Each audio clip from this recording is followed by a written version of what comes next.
আল্লাহ পাক কলম সৃষ্টি করে তাকদীর লিখেছেন, অতএব তাকদীর নিয়ে প্রিয় ভাইয়েরা বিচলিত হবেন না। আপনার তাকদীরে যা আছে আপনি পাবেন, যা নাই কোশ্চিন কালেও পাবেন না, ফুল স্টপ। আপনার তাকদীরে যা আছে আপনি পাবেন, না পেয়ে আপনি দুনিয়া থেকে যাবেন না, ফুল স্টপ। আর আপনার তাকদীরে যা নাই সারা দুনিয়ার মানুষ মিলে আপনাকে দিতে পারবে না। এই চিন্তাটা আগে মাথার মধ্যে সেট করেন। এই চিন্তা যার মধ্যে ইনস্টল করা আছে সে আত্মহত্যা করে না কখনো, সে হতাশ হয় না কখন, সে ভয় পায় না, আল্লাহর পথে চলতে গিয়ে পিছু পা হয় না, সে জালেমের সামনে মাথা নত করে না। যার মাথায় এই চিন্তা আছে যে আল্লাহ যা লিখেছেন এটা হবে, যা লিখেন নাই সারা দুনিয়ার মানুষ মিলে সেটা হবে না, সিম্পল। এর মধ্যে আল্লাহ পাক পরীক্ষায় ফেলবেন, ওই বিষয়টা ডিফারেন্ট। আমি অবশ্যই তোমাদেরকে পরীক্ষা করব ভয় দিয়ে, ক্ষুধা দিয়ে, সন্তানের ইন্তেকাল দিয়ে, ফসলের ক্ষতি দিয়ে, সম্পদের ক্ষতি দিয়ে আমি পরীক্ষা করব। কিন্তু যারা সবর করবে এবং যারা এই কনসেপ্ট রাখবে ইন্না লিল্লাহি ওয়া ইন্না ইলাইহি রাজিউন, এদেরকে আল্লাহ পাক প্রশংসা করেছেন, ইনশাআল্লাহ এরা সফল হবে। আল্লাহ পাক তাকদীর লিখে ফেলেছে, তাকদীর নিয়ে টেনশন করবেন না, রিজিক নিয়ে টেনশন করবেন না। এখনকার যুব সমাজের সবচেয়ে বড় টেনশন রিজিক। একটা জব, একটা ভালো জব, একটা ভালো ব্যবসা, সে সিকিউরড লাইফ চাচ্ছে, রিজিক নিয়ে চিন্তা করবেন না। আপনার কাছে যে রিজিক আছে এটা আপনার কাছে আসবেই ইনশাআল্লাহ। হয়তো সময় লাগছে কিন্তু আপনার কাছে আসবে ইনশাআল্লাহ তাআলা। আপনি হালালের উপর থাকবেন, ন্যায়ের উপর থাকবেন, আপনি অন্যায় পথে রিজিক সার্চ করবেন না। আপনার তাকদিরে যে রিজিক আছে আপনার কাছে আসবে ইনশাআল্লাহ। এবার আসেন, আল্লাহ পাক এরপরে সৃষ্টি করেছেন মহাবিশ্ব, এই পুরো মহাবিশ্ব। তাকদির লিখার পরে মহাবিশ্ব কয়দিনে? ফি সিত্তাতি আইয়াম, 6 দিনে। মাত্র 6 দিনে আল্লাহ পাক পুরো মহাবিশ্ব সৃষ্টি করেছেন।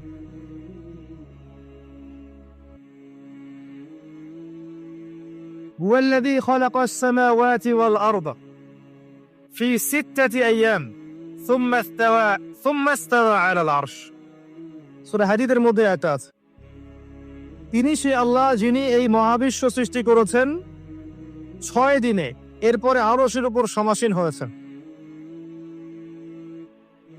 আল্লাহ পাক এর একদিন আমাদের একদিনের মতো নয়, বরং কিয়ামতের মাঠে যেদিন আমরা দাঁড়িয়ে থাকব এই দিনটা হবে আল্লাহর হিসেবে 50,000 বছরের সমান। মানুষ অস্থির হয়ে থাকবে, বিচার শুরু হচ্ছে না কেন। অপেক্ষা করা কাজটা খুব যন্ত্রণাদায়ক, তাই না? কারো জন্য অপেক্ষা করা, অপেক্ষা করে আছেন, 1 ঘন্টা পর আসবে, এলো না, আপনি অস্থির হবেন। 2 ঘন্টা পরে এলো না, 10 ঘন্টা পরে এলো না, আপনি অস্থির হবেন, পায়চারি করবেন, বই পড়বেন, নাস্তা খাবেন, হাঁটাহাঁটি করবেন, আপনি ব্যাকুল হয়ে যাবেন। অপেক্ষা করা একটা ডিফিকাল্ট কাজ। কিয়ামতের মাঠে মানুষ 50,000 বছর অপেক্ষা করবে, বিচার শুরু হচ্ছে না কি জন্যে। সবাই গিয়ে ধন্না দিবে, প্রথমে আদম আলাইহিস সালাম, তারপরে নূহ আলাইহিস সালাম, ইব্রাহিম, মূসা, ঈসা আলাইহিমুস সালাম। আল্লাহর কাছে একটু সুপারিশ করেন, বিচার যেন শুরু হয় অ্যাটলিস্ট। কেউ কিচ্ছু করতে পারবে না, কারণ সবাই বলবে ইয়া নাফসি, ইয়া নাফস। দূর থেকে একজনের আওয়াজ আসবে, যিনি ইয়া নাফসি বলছেন না, যিনি বলছেন ইয়া উম্মতি, ইয়া উম্মতি। সবাই তার কাছে যাবে এবং তিনি আমাদের নবী মুহাম্মদ রাসূলুল্লাহ সাল্লাল্লাহু আলাইহি ওয়াসাল্লাম সিজদায় পড়ে যাবেন এবং তার উম্মার জন্য সুপারিশ করবেন। উম্মার কবিরা গুনাহগার ব্যক্তিদেরকে সুপারিশ করে তিনি জান্নাতে নিয়ে যাবেন ইনশাআল্লাহ।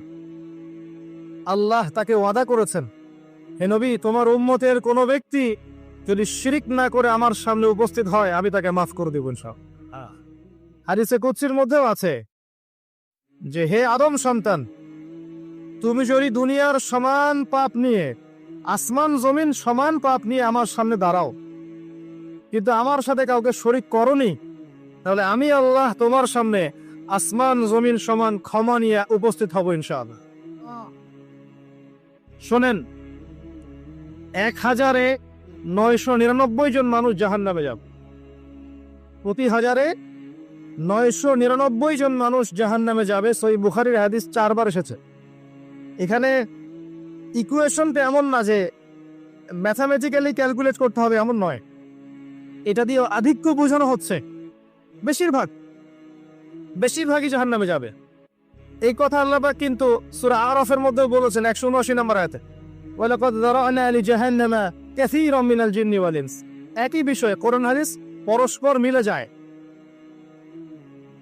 এখানে একটা বিষয় বুঝতে হবে, আল্লাহ পাক বলেছেন সূরা নিসার মধ্যে, ইন্নাল্লাহা লা ইয়াগফিরু আন ইউশরাকা বিহি ওয়া ইয়াগফিরু মা দুনা যালিকা লিমান ইয়াশা। আল্লাহ পাক তার সাথে শিরকের গুনাহ মাফ করবেন না, এছাড়া যে কোনো গুনাহ আল্লাহ পাক যাকে ইচ্ছা মাফ করতে পারেন। তার মানে যে বেশিরভাগ মানুষ জাহান্নামে যাচ্ছে, তাদের আমলনামায় কোন পাপ থাকতে পারে? কথা বোঝা যাচ্ছে কি? নিঃসন্দেহে তাদের আমলনামায় শিরকের পাপ থাকবে। এটা বুঝতে আপনাকে পিএইচডি করার দরকার নাই। আল্লাহ পাক শিরক ব্যতীত যে কোনো পাপ যাকে ইচ্ছা মাফ করতে পারে। তার মানে তারা জাহান্নামে যাচ্ছে বিকজ অফ শিরক। আমাদের মুসলিমরা এখন শিরক বোঝে না, অমুসলিমরা তো শিরক করেই। যেমন কেউ বলছে ওয়াকালাতিল ইয়াহুদ উযাইরুন ইবনুল্লাহ, ইহুদিরা বলছে উযাইর আল্লাহর সন্তান, নাউযুবিল্লাহ। শিরক। অথচ ওরাই এখন বিশ্বকে রুল করছে, তাই না? ওয়াকালাতিন নাসারা আল মাসীহ ইবনুল্লাহ, নাসারা বলছে যে ঈসা ইবনে মারইয়াম আল্লাহর সন্তান, তাই না? অথচ ওই সভ্যতাই এখন বিশ্বকে রুল করছে। যালিকা কাউলুহুম বিআফওয়াহিহিম, এটা ওদের মুখের কথা, এটা জাস্ট মুখের কথা। আবার অনেক সময় দেখা যায় যে আল্লাহকে বাদ দিয়ে আমরা মাধ্যম পূজাও করছি। অমুসলিমরা তো শিরক করছেই, যারা মুসলিম তারা দেখবেন আল্লাহকে বাদ দিয়ে মাধ্যম পূজা শুরু করেছে।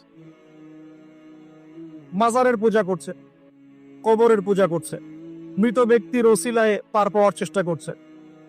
মুসলিম থেকে দেখবেন তাকদীরকে অস্বীকার করছে, আল্লাহর হালালকে হারাম করছে, আল্লাহর হারামকে হালাল করছে।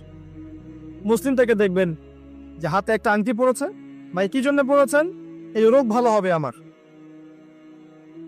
গলায় একটা বালা ঝুলিয়েছে, কোমরে একটা মাদুলি, ভাই এগুলো কেন? এগুলোতে রোগ ভালো হবে। মুসলিমদের কথা বলছি, অমুসলিমদের কথা বাদ দেন। যারা বলছে আল্লাহর সন্তান আছে, ওদের কথা তো বলার দরকার নেই আমাদের, কারণ এগুলো স্পষ্ট শিরক। তবে এতটুকু বলি যে 25শে ডিসেম্বরে যারা বলেছে মেরি ক্রিসমাস, বলেছে না? 25শে ডিসেম্বর যারা বলেছে মেরি ক্রিসমাস, মুসলিমদের মধ্যে এরা স্বীকার করে নিয়েছে যে ওই দিন আল্লাহ রাব্বুল আলামিন ঈসা আলাইহিস সালামকে জন্ম দিয়েছেন। নাউযুবিল্লাহ, নাউযুবিল্লাহ মিন যালিক। এটা এত বড় একটা কথা, এই কথা যদি আসমান জমিন আর পাহাড় শুনে রিয়াক্ট করতে পারতো, থরথর করে কেঁপে ভেঙে যেত ওরা। সূরা মারিয়ামের শেষের দিকে পড়ে দেখা, وقالوا اتخذ الرحمن ولدا لقد جئتم شيئا إدا تكاد السماوات والأرض يتفطرن منه وتنشق الأرض وتخر الجبال هدا। পরেন অর্থটা, আসমান জমিন পাহাড় যদি এই কথা শুনে রিয়াক্ট করতে পারতো, এরা চৌচির হয়ে যেত। এত বড় একটা কথা বলেছো তোমরা, ঈসা আলাইহিস সালামকে আল্লাহ পাক জন্ম দিয়েছেন, নাউযুবিল্লাহ। এরা তো শিরক করছে। মুসলিমরাও দেখবেন এই যেগুলো বললাম, আল্লাহকে বাদ দিয়ে অন্যের কাছে দোয়া করছে, আল্লাহকে বাদ দিয়ে অন্যকে সেজদা করছে, আল্লাহকে বাদ দিয়ে অন্যের কাছে নজর মানত করছে, আল্লাহকে বাদ দিয়ে অন্যের জন্য জবাই করছে, আল্লাহর তাকদীরকে অস্বীকার করছে, আল্লাহর হালালকে হারাম করে নিচ্ছে, আল্লাহর হারামকে হালাল করে নিচ্ছে। দেখবেন মুসলিমরা করছে। এবার মুসলিম জেনারেশন, এমন একটা প্রজন্ম বের হয়েছে এখন, ইয়াং জেনারেশনের, তারা বলছে যে এই মহাবিশ্ব বিগ ব্যাং থেকে সৃষ্টি হয়েছে, আল্লাহ বলতে কিছু নাই। আপনি বোঝেন কি কারণে প্রতি 999 পিপল জাহান্নামে কেন যাবে? কারণটা কি? শিরক। আর এই শিরকটা হচ্ছে আপনার চিন্তায়, আপনার কথায় এবং আপনার কাজে। চিন্তার মধ্যে শিরক। যেমন একজন ব্যক্তি চিন্তা করে আকীদা যে আল্লাহ ছাড়া অমুকও সন্তান দিতে পারে, এরকম আকীদা নাই মুসলিমদের। আছে। একজন বলছে আল্লাহ কল্যাণের মালিক, আর শয়তান হচ্ছে অকল্যাণের মালিক। কথাটা শুনতে খুব ভালো লাগে না?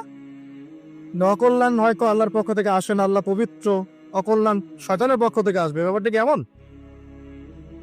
ভালো মন্দ, কল্যাণ অকল্যাণ, দুঃখ কষ্ট সুখ সবকিছু কার পক্ষ থেকে আসে? তা এমন নয় যে ভালোগুলো আল্লাহ দেন, অকল্যাণগুলো শয়তান দেয়, নাউযুবিল্লাহ। এরকম আকীদা আছে মানুষের। কিছু মানুষ বলছে তাকদীর বলতে কিচ্ছু নাই, মানুষ নিজেই তার কর্মের নিয়ন্ত্রণ। সে কিছু মানুষ বলছে যে ভাগ্যই সব, মানুষের কাজের কোনো স্বাধীনতা নাই। মানে ভাগ্যই সব, আমার কাজের কোনো স্বাধীনতা নাই, আমি কলের পুতুল। চুরি করেছো কেন? আল্লাহ তাকদীর লিখেছে তাই। সুদ খাও কেন? ঘুষ খাও কেন? রিলিফের মাল মেরে খাও কেন? আল্লাহ তাকদীর লিখেছে তাই। এরকমও কিছু মানুষ আছে। প্রত্যেক পদে পদে আপনি শিরক পাবেন।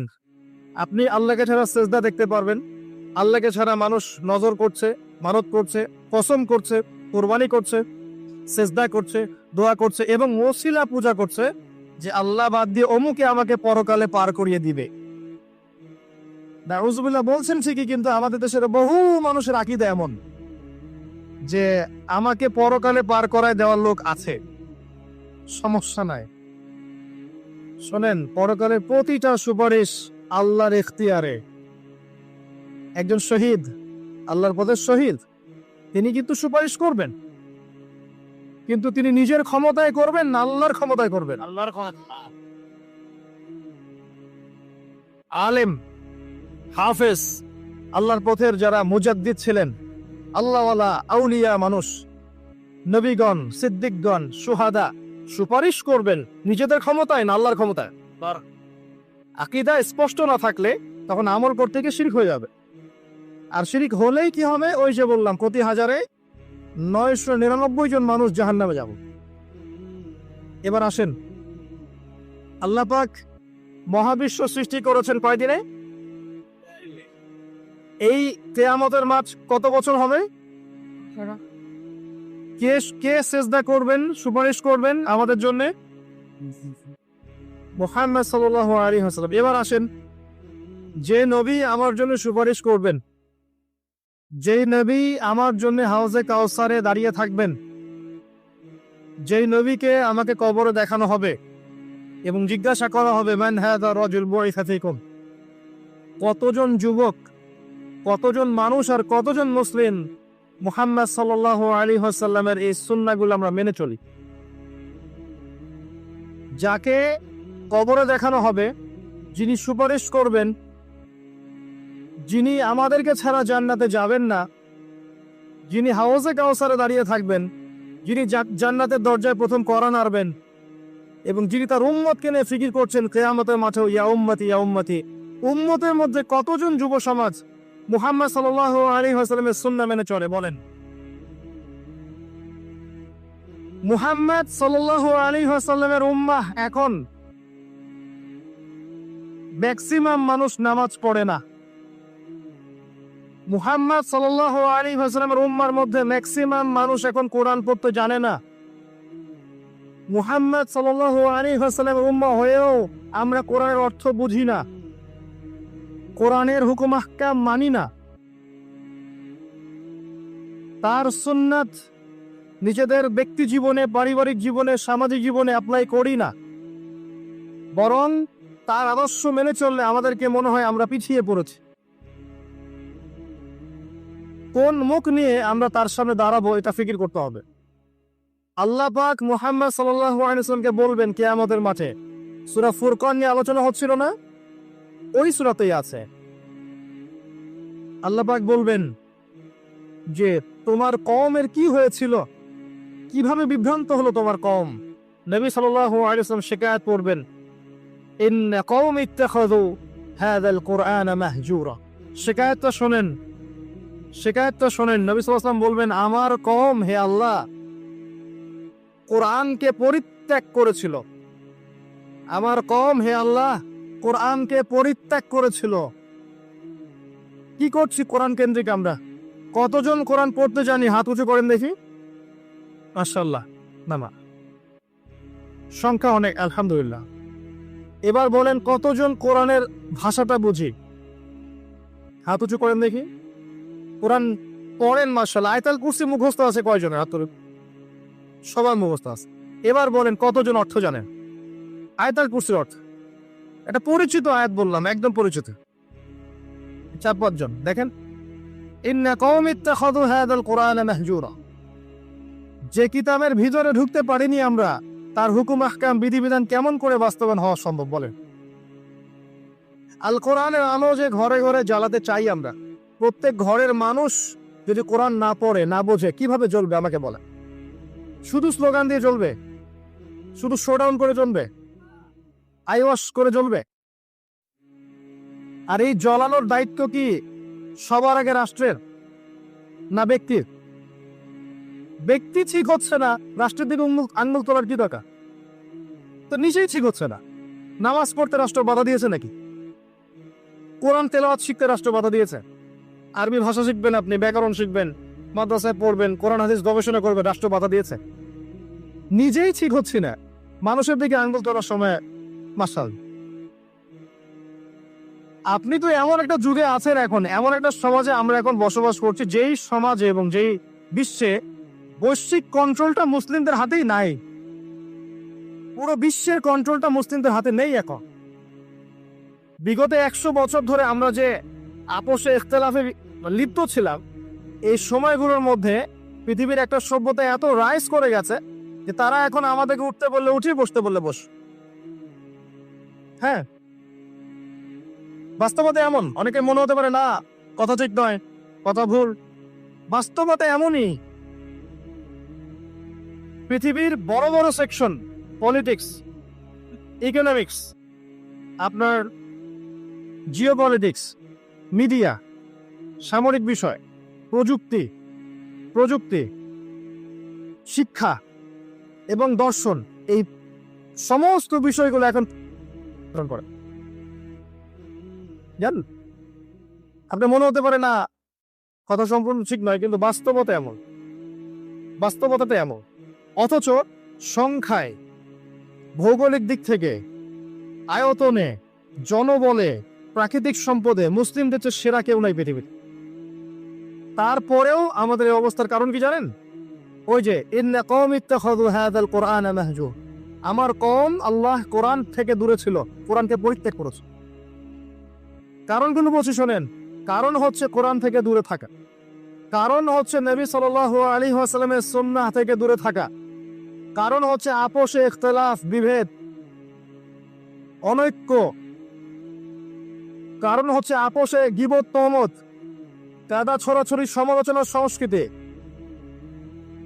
কারণ হচ্ছে আমাদের হারাম রিজিক, কারণ হচ্ছে পারিবারিক আদর্শের মূল্যবোধের অবক্ষয়, কারণ হচ্ছে দুর্নীতি, করাপশন, কারণ হচ্ছে বিশ্বকে চ্যালেঞ্জ করার মানসিকতার অভাব, কারণ ধৈর্যের অভাব, সাহসের অভাব, কারণ হচ্ছে সেই নববী যুগের ঈমান, আমল, তাকওয়ার অভাব। উমর রাদিয়াল্লাহু আনহুর যুগে আমরা এমন ছিলাম? উসমান রাদিয়াল্লাহু আনহুর সময় এমন ছিলাম? আলী ইবনে আবি তালিবের সময় এমন ছিলাম? আবু বকর সিদ্দিকের সময় এমন ছিলাম? উমর রাদিয়াল্লাহু আনহুর যুগে ওই খেজুর পাতার মসজিদে বসে একটা হুঙ্কার ছাড়লে রোমান সম্রাট হিরাক্লিয়াসের এই যে তখ্ত থরথর করে কেঁপে যায়। খেজুর পাতার মসজিদ, বসে আছেন, শুয়ে আছেন খলিফা মাটির মধ্যে, এই যে খেজুরের চাটাইয়ের উপরে। এই খলিফা যদি দাঁড়িয়ে একটা হুঙ্কার দেন, তাহলে রোমক সাম্রাজ্যের এই যে সিংহাসনের নিচের মাটি সরে যায়। ওদের কথা বাদ দেন, সাহাবায়ে কেরাম রাদিয়াল্লাহু আনহুম আজমাইন, তারা তো মাশাআল্লাহ জান্নাতের সার্টিফিকেট প্রাপ্ত। তার পরের জেনারেশনে আসা উমাইয়া খেলাফত, তখন কি আমরা এমন ছিলাম?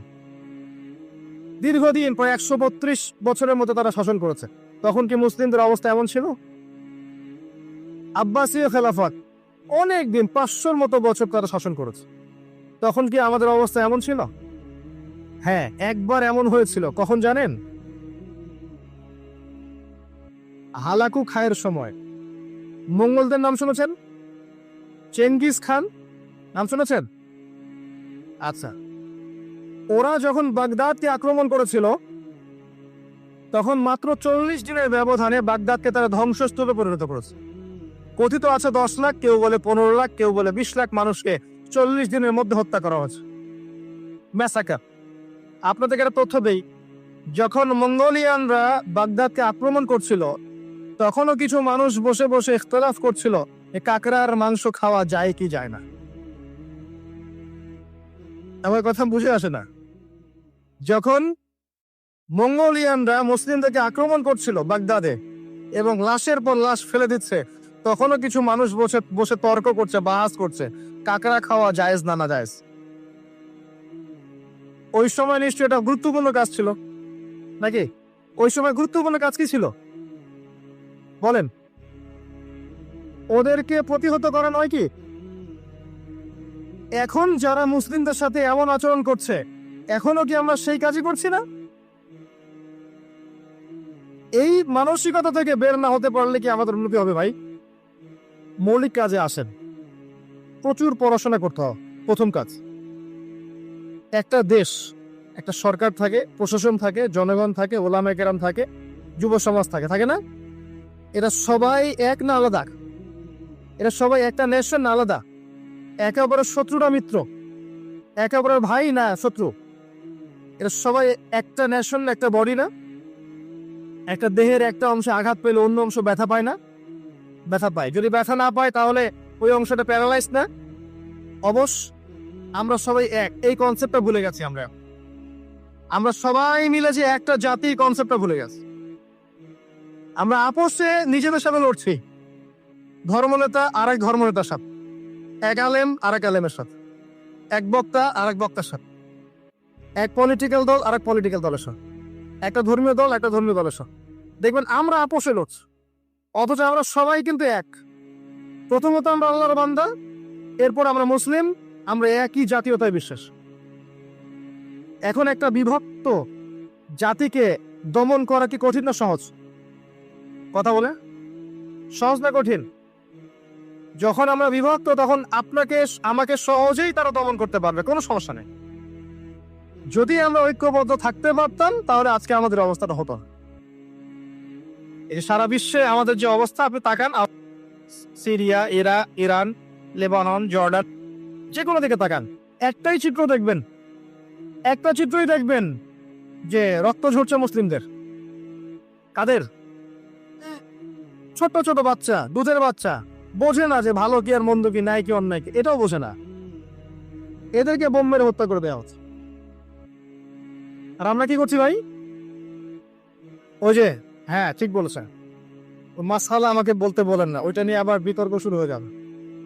ধরতে পারছেন আপনি ঠিকই, ইখতিলাফি যে বিষয়গুলো আছে এইগুলো নিয়ে আমরা আপোষে মত পার্থক্যে লিপ্ত আছি। মূল বিষয়ে কাজ করা উচিত নয় কি?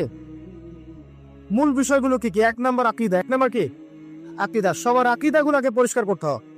আকীদার মধ্যে কোনো শিরক থাকা যাবে না। কি থাকা যাবে না? শিরকি আকীদা নিয়ে আপনি আল্লাহর পথে কাজ করতে পারবেন না, সফল হবেন না। যাদের আকীদার মধ্যে শিরক আছে, শিরকি আকীদা নিয়ে আপনি সফল হতে পারবেন না, এটা সম্ভব না। 2 নাম্বার, আমল ঠিক করতে হবে। আমলের মধ্যে বেদাত রাখা যাবে না। কি রাখা যাবে না? বেদাত রাখা যাবে, সুন্নত থাকতে হবে। 3 নাম্বার, রিজিক খাবো, হারাম থাকা যাবে না, হালাল থাকতে হবে। না খেয়ে মারা যাবো তাও যাবো, হারাম খাবো। কথা বোঝা যায় কি? খাবো না, বা 3 বেলার জায়গায় 1 বেলা খাবো, হারাম খাবো না। করা যাবে ইনশাআল্লাহ। আমি জানি আর কেউ পারুক না পারুক, ইয়াং জেনারেশন পারবে ইনশাআল্লাহ। আর কেউ পারুক না পারুক, আমাদের তরুণ প্রজন্ম পারবে ইনশাআল্লাহ। 4 নাম্বার, পরিবার গড়ব নববী আদর্শে। হ্যাঁ, পরিবার গড়তে গেলে অনেক ঝামেলা। দেখবেন মা কথা শোনে না, বাবা কথা শোনে না, বা স্ত্রী কথা শোনে না, ভাই কথা শোনে না। পরিবার সবাই যে আপনার মতাদর্শের হবে এমনটা যথেষ্ট নয়, মানে এমনটা জরুরি নয়। পরিবারের সবাই যে আপনার মতাদর্শের হবে এমনটা জরুরি নয়। নূহ আলাইহিস সালামের স্ত্রী কি মুমিন ছিল না কাফের? লূত আলাইহিস সালামের বউ স্ত্রী, তিনি কি মুমিন ছিলেন না কাফের ছিলেন? নূহ আলাইহিস সালামের ছেলে কি ছিল? নৌকায় উঠেছে, বলেছে আমি পাহাড়ে উঠে যাব, ওখানে আমি সেফ। মুহাম্মদ সাল্লাল্লাহু আলাইহি ওয়াসাল্লামের চাচারা ঈমান এনেছিল, তাকে বের করে দিয়েছে দেশ থেকে। আপনার অনেক ক্ষেত্রে এমন হয়েছে সলফে সালেহিনদের ছেলেরাও অনেক সময় অন্যায় করে ফেলেছেন, তারা নিজের হাতে বেত্রাঘাত করে শাস্তি দিয়েছেন, দেন নাই? পরিবারের সবাই, ইব্রাহিম তার পিতা কি কথা শুনেছে? পরিবারের সবাই যে এক আদর্শের হবে এমনটা জরুরি নয়। না, আপনাকে আপনার আন্ডারে আপনার স্ত্রী, আপনার সন্তান, এদেরকে নিয়ে আদর্শ ইসলামিক পরিবার করতে হবে। আর বাকিদেরকে আপনি দাওয়াত দিবেন, কবুল করলে আলহামদুলিল্লাহ, না করলে আপনার দায়িত্ব শেষ। মূল কাজের কথা বলছিলাম, আকীদা ঠিক করা, শিরক থাকবে না। আমল ঠিক করা, বেদাত চলবে না। রিজিকে হালাল থাকবে, হারাম চলবে না। 4 নাম্বার, পরিবার আদর্শ হবে নববী আদর্শে, এখানে কোনো অপসংস্কৃতি চলবে না।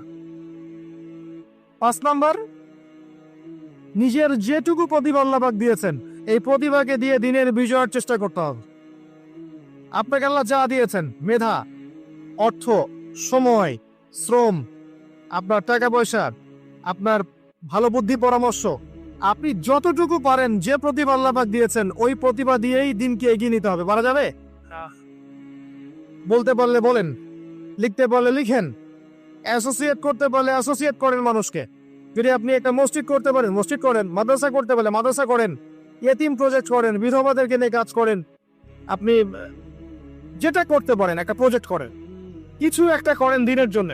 শিক্ষা প্রজেক্ট হোক, অর্থনৈতিক প্রজেক্ট হোক, সামাজিক প্রজেক্ট হোক, কিছু একটা করেন যাতে দেশ, জাতি, উম্মাহ আপনার দ্বারা উপকৃত হয়। করা যাবে?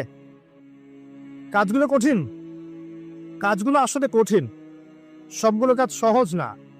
আমি হয়তো সহজে বলছি, কাজগুলো এত সহজ নয়। এই কাজগুলো 23 বছর সময় ধরে নবী সাল্লাল্লাহু আলাইহি ওয়াসাল্লাম এবং সাহাবায়ে কেরাম করেছিলেন। মার খেয়েছেন, বয়কটের শিকার হয়েছেন, দেশ থেকে বের করে দেওয়া হয়েছে, হত্যা করা হয়েছে, শুলে চড়ানো হয়েছে, কত কি করানো হয়েছে। এত সহজ নয়, কিন্তু বেসিক কাজ এগুলোই। এমনি এমনি ইসলাম বিজয় লাভ করবে না। ইন্নাল্লাহা লা ইউগাইয়িরু মা বিকওমিন হাত্তা ইউগাইয়িরু মা বিআনফুসিহিম। আল্লাহ পাক কোনো কওমের অবস্থা ততক্ষণ পরিবর্তন করেন না যতক্ষণ তারা নিজেরা নিজেদের অবস্থা পরিবর্তনের চেষ্টা না করে। কিন্তু আল্লাহ বলেছেন, কাম মিন ফিয়াতিন কলিলা গালাবাত ফিয়াতান কাসীরা। কত ক্ষুদ্র ক্ষুদ্র দল ছিল যারা বড় বড় দলের উপর বিজয় লাভ করেছিল আল্লাহর সাহায্যে। কখন বিজয় আসবে? একটা মূলনীতি বলছি, ইন তানসুরুল্লাহ ইয়ানসুরকুম। আবার বলেন, কি আয়াতটা বললাম? ইন তানসুরুল্লাহ ইয়ানসুরকুম ওয়া ইউসাব্বিত আকদামাকুম। যখন তোমরা আল্লাহকে সাহায্য করবা, আল্লাহ তখন তোমাদেরকে সাহায্য করবে।